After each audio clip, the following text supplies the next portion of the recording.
everyone, my name is Lori, my nickname is Rainy, and I'd like to welcome you to Rainy Bo Beanie Creations. If this is your first time stopping by my channel, thank you and welcome. If you're coming back to my channel, I so appreciate it, thank you. And please consider subscribing and hitting that thumbs up. That would be awesome. If you hit the bell notification, they'll let you know when I'm uploading a new video. For today's craft, we are going to be making the rag garland that you see behind me. It's an Easter one. I did have a lot of technical difficulties while putting this one together, so please bear with me through it. I did a lot of editing. The sound didn't record in one spot, and then I was trying to record another part and it just shut off. So I think with the editing and a little understanding from you guys, we'll get through it.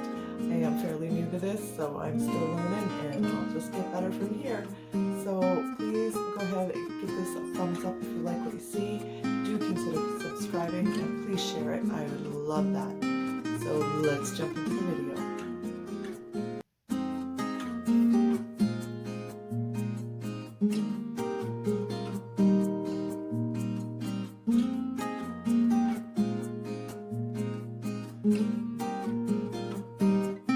When I was thinking about what I wanted to do for Easter, I remembered these little bunnies that I had in my stash. They originally came off a set of Easter lights, but the lights are long burnt out. I just hung on to the bunnies thinking I was sure I could think of something to do with them. So I did go to the Dollarama, Dollar Tree to make sure that you could still get your hands on them or something very similar, and you sure can. There's plastic bunnies and Easter eggs and chicks I saw.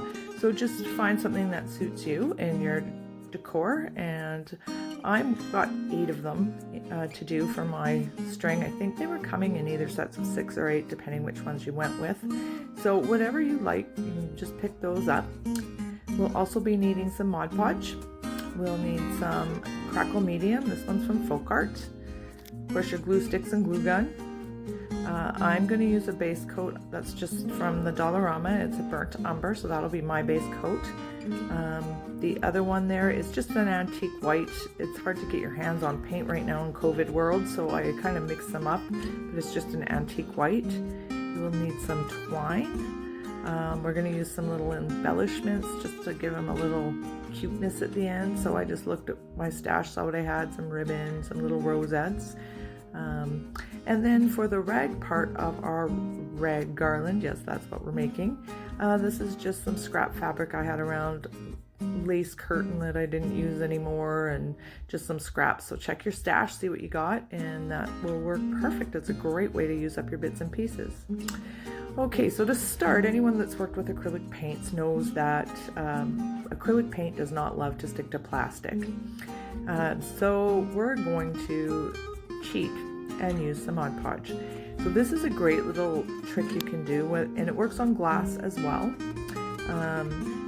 If you give these little bits and pieces a coat of Mod Podge and let it dry first, and then apply your acrylic paint, it does stick better. So it's just a handy little trick to know. Aside from that, now you do have a few options with this. I live in Alberta, Canada, and it's winter here, and it's really cold. It's like -40. So I don't have the option to go outside and spray paint.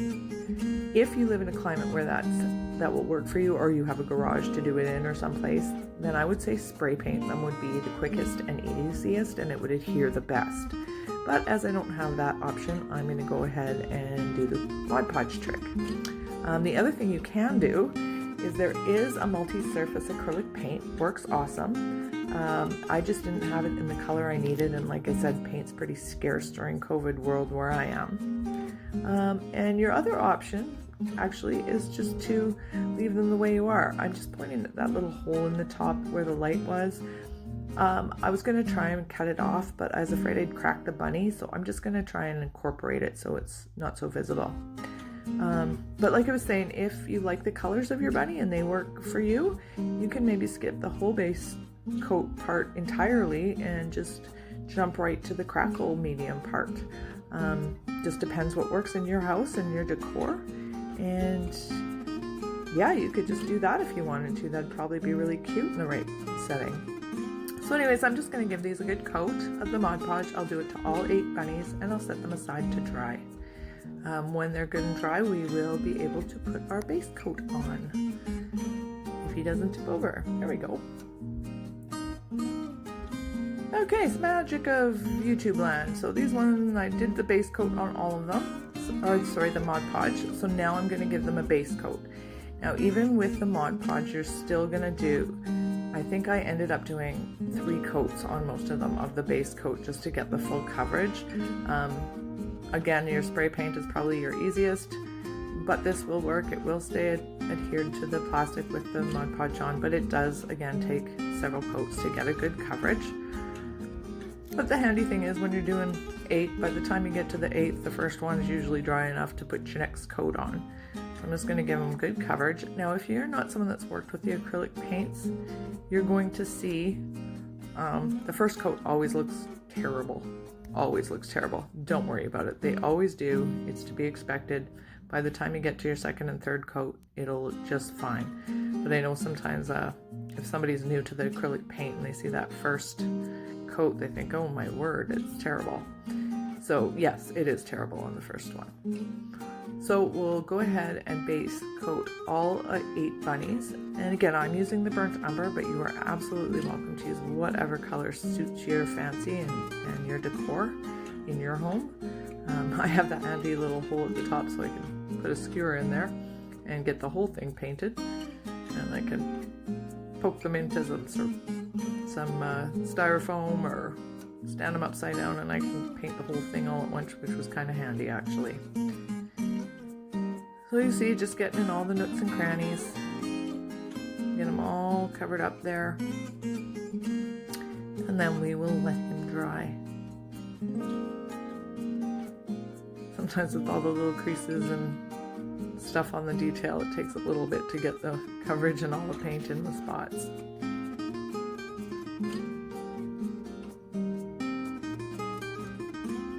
So there he is. He kind of looks, like I said, first coat never looks awesome. But not to worry, once it's dry, you put your second coat on, it'll look great.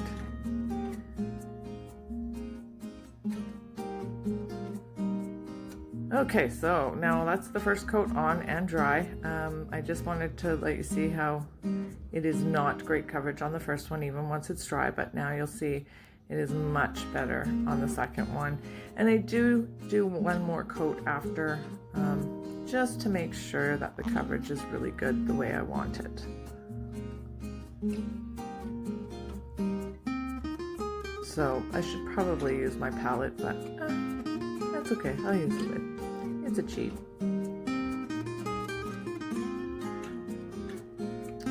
So this is the color that when you put your crackle on, this is the color that will show through the cracks. So again, if you've never used a crackle medium, that's kind of what's going to happen. Your base coat is actually just going to show through the cracks of your medium when it's done, and it's a super easy technique, but it's so cute when it's done. So no fancy way of painting on there, just same thing, just give them a good coat again.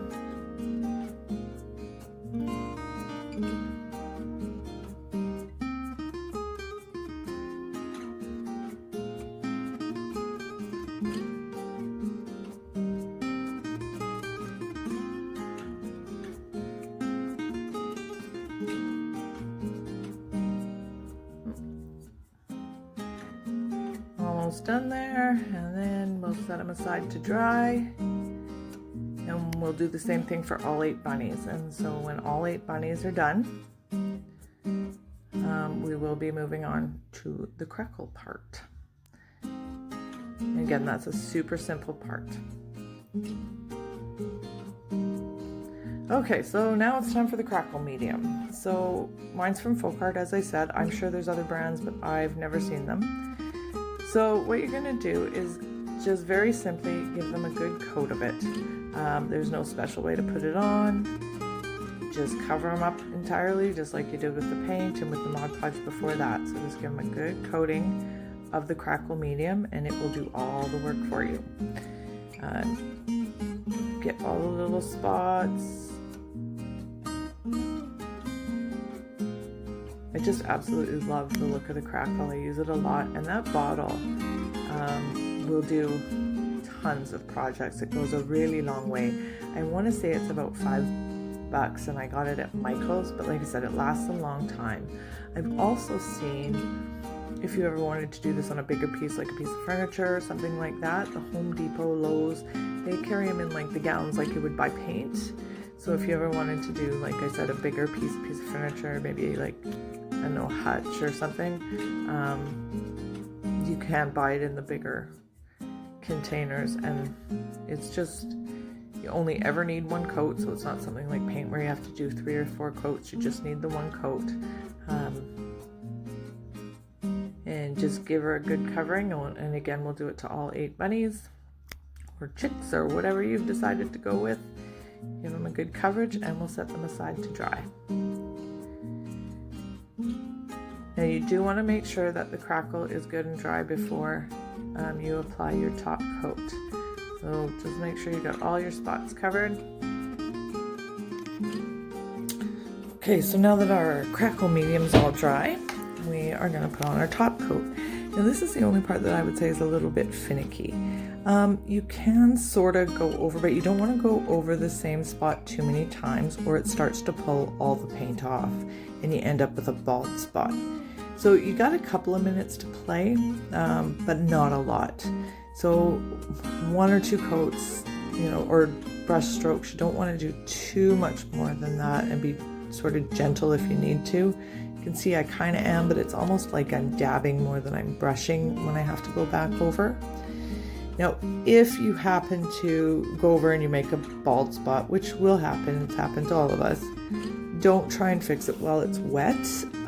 I would say just wait, finish your coat, finish your top coat, let it dry, and then if you do need to go back in and touch up any bald patches from, over brushing or whatever, do it once it's dry. But yeah, if you need to kind of go over so you can sort of see how I'm more dabbing than I am brushing if I need to get into a spot rather than brush over it twice. And you will see, I don't know how well you can see it on this camera, but you will see that the crackle does start to take effect pretty quickly. And it's such a cool look. I absolutely love the look of the crackle. It's so rustic and sort of shabby chic all in one, and I absolutely love the look of it. And I just knew these bunnies would work so good on the rag garland. So yeah, just cover them, get them fully covered. Another thing just to keep in mind too, because you're trying not to do too many coats, you'll notice I'm not taking too much paint off my brush, if any. Load your brush up pretty good. I mean, you don't want it dripping off, but if you have a lot of paint on your brush, you're going to get good coverage the first time, and you won't risk making those bald spots too easily. So that's probably another little tip when you're doing the crackle. Just make sure your brush is good and loaded.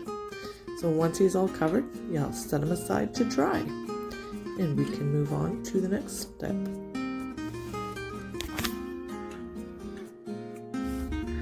Okay, so now all of our bunnies are all crackled and dried and looking really cute. I absolutely love that effect. But when I was looking at them, I just wanted the detail on them to stand out just a little bit more. So like on the feet, where the little feet are, around the face, the ears, the tummy, I just wanted to add something to make those features stand out just a teeny bit more. So we are going to do a little dry brushing. Again, this is super easy. You don't have to have any experience as an acrylic painter to know how to do this. It's super easy, and I will show you how. So as you can see, I was drying off my brush really well, so we want to start out with a fairly dry brush, thus, the name. Then we're going to just put a bit of paint. I'm going again with the burnt umber on the brush, and I'm going to brush most of it off, so there's very little left on the brush.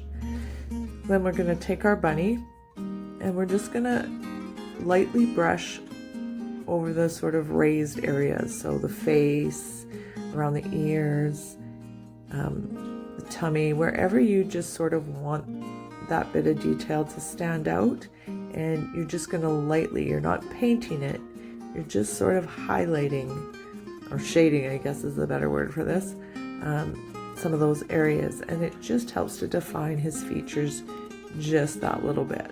So you can see I'm very, very little paint going on, but you can just see how it sort of makes his little feet stand out, a little bit around his tummy and his ears and all those places. And I'm going to, of course, do this to all 8 bunnies, and you will see it does make quite a difference. It's a little bit hard to see on the camera, but it does make quite a bit of a difference as far as being able to see those features stand out. So I will go ahead and do that with all 8 of my bunnies.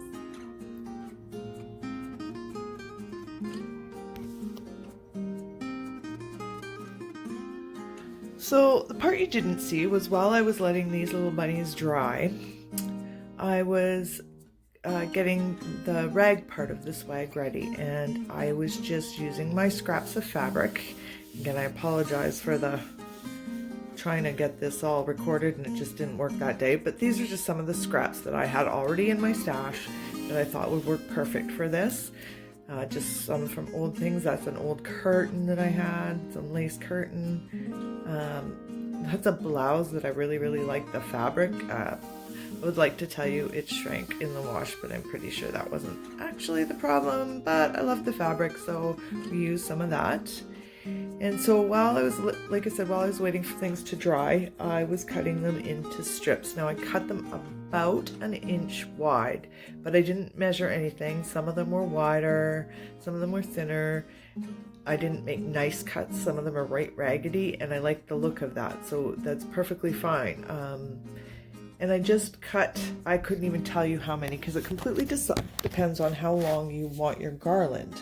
I wanted mine to hang about 6 inches, so I was cutting some of the longer ones at about 1 foot.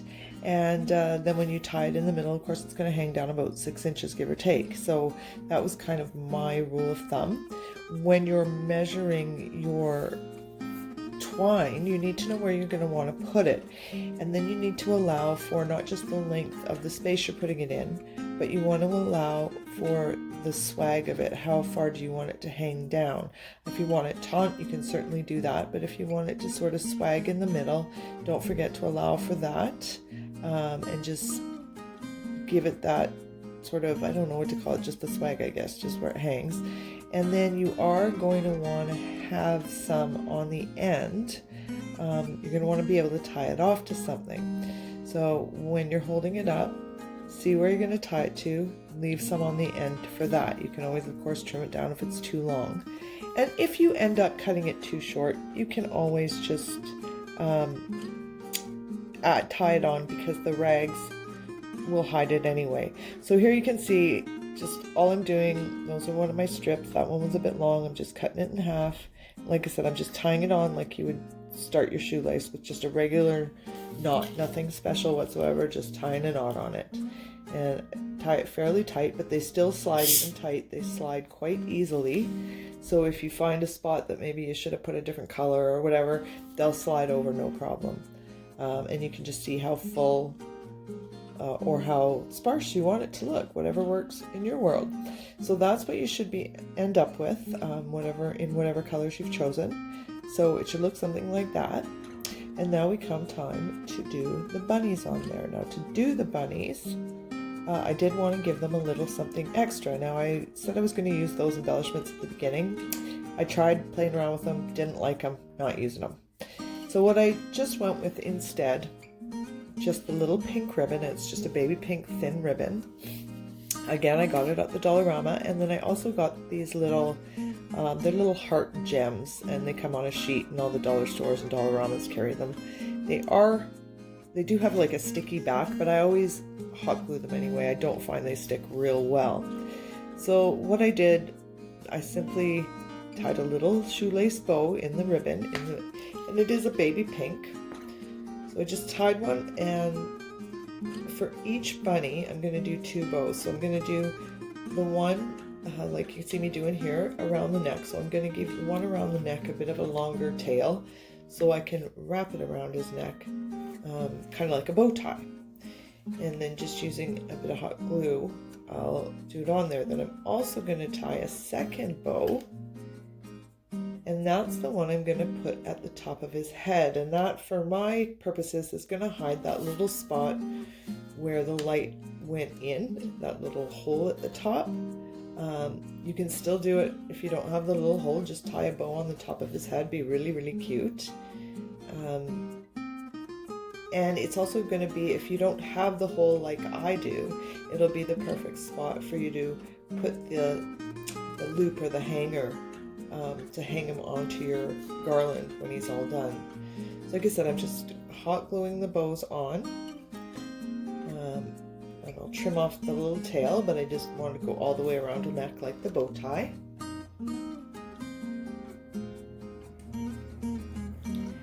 Here you see me trimming them.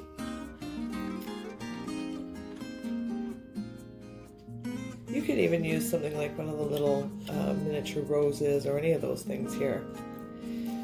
So when I've got the one around the neck done, and the one at the top of the head is the one I'm going to put the little heart on. I just thought it'd be cute there, so we'll go ahead with that.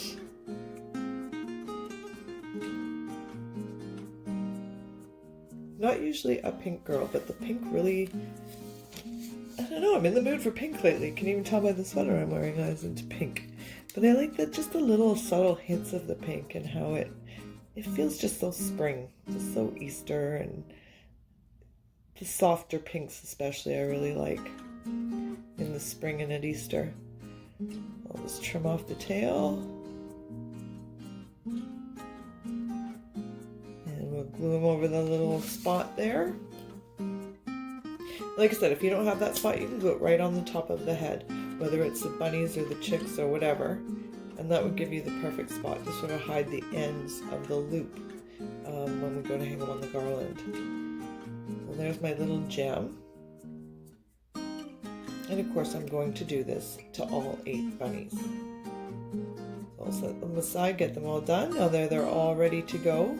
So all that's left to do is to tie them onto our garland. Now I am going to use twine to do this. You're very welcome to use ribbon or lace or whatever you want to use. But I just, because I do like that sort of rustic thing, I kind of wanted to put in some twine somewhere. And it doesn't actually show when it's done. Actually, you can't tell. I was thinking of making a bigger bow just to show it, but I kind of just liked it the way it was. So there's my twine. And I'm just going to cut a loop.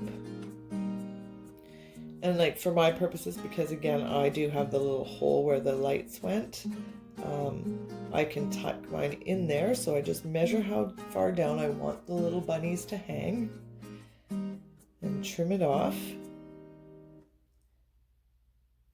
And then I'm just going to glue them for my purposes, like I said, right in the little hole. But for if you don't have the little hole, which most of you won't, you can just, with a bit of hot glue, just attach it to the top of the head, and the little bow up there will kind of hide that spot. Like I said, you can always put a little rosette over it or something too if you just wanted to kind of hide it a bit more. But of course I've got these little holes, which turned out to be quite convenient. So that's going to work just fine for me. Sorry, I'm off camera there. I was just trying to get it to stick in the hole a little bit better. There we go. And once our glue is good and dry, and he's good and stuck, we are going to hang him on the swag, or on the garland. So just see how far you kind of want him to hang down. The other thing, if you have an odd number of bunnies or chicks or whatever, you're going to want to find center and put one in the center. If you have an even number, like I do, you're going to want to hang them off to one side so they're spaced fairly evenly. And again, I didn't measure or anything, I just sort of eyeballed it. But because I had an even number, I went just off to the side of the middle so that they would be fairly evenly spaced. And then again, I just tied just a regular shoelace knot in it, nothing fancy. Now the other thing about doing it this way too is when Easter's over, you can always just remove the bunnies and keep the garland with every season, or even attach something different for each season. You could even do things like attach maybe shamrocks for St. Patty's Day, or some white pumpkins on there in the fall. And this makes it a little bit more versatile and makes it easy for you to do. So here's our finished product, and I gotta tell you guys, I think it is so stinking cute. I absolutely love the way it turned out. It's just so pretty and sort of shabby chic, and I just was really, really pleased with the end result. So that's why, in spite of all my technical difficulties, I really did want to post this one anyway. And so I hope you really enjoyed it. I'd love to see what you guys do with it and how you do it. And I look forward to seeing you at my next video.